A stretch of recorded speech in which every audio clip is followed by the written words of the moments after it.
బొత్సాగాడు ఉన్నాడు, వాడు ఏమన్నాడు శ్మశానం అన్నాడు, వాడు శ్మశానంలోనే ఉంటున్నాడు ఇప్పుడు. ఇక అట్నే వాడు ఉన్నాడు స్పీకర్ తమ్మినే సీతారాం గాడు, వాడేమన్నాడు, వాడు ఎడారి అన్నాడు, వాడు ఏటో కలిశాడు. వాడు కలిపారు, జనం ప్రజలు కలిపారు, నువ్వు నేను కాదు, ప్రజలు కలిపారు.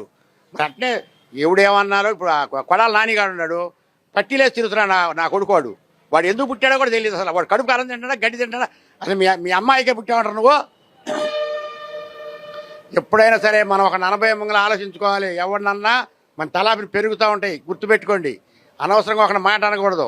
శ్రీరామనవమి వచ్చిందయ్యా, రాముల వారికి పెళ్లి చేస్తారు, పెళ్లి చేసేప్పుడు ఏం చేస్తారు, భజన చేస్తారు. అట్నే ఈ దద్దమ్మలు ఏంటంటే ఏదో ఒకటి పెట్టుకొని ఏదో ఒకటి ఆ చంద్రబాబు నాయుడు మీదో, ఆ లోకేష్ మీదో, ఆ పవన్ కళ్యాణ్ బురదిమ్మటానికి మాట్లాడుతూ ఉంటారు. ఇటు ప్రజా జీవితంలో ఉండలేరు కదా ఎదవలు. టీవీ జీవితంలో అన్నా ఉందా, టీవీలో కనపడటానికి ఆ మాటలు మాట్లాడుతుంటారు. అంతేగాని ధైర్యంగా ధైర్య సాహసాలతోటి వాళ్ళు మాట్లాడే మాటలు కాదు.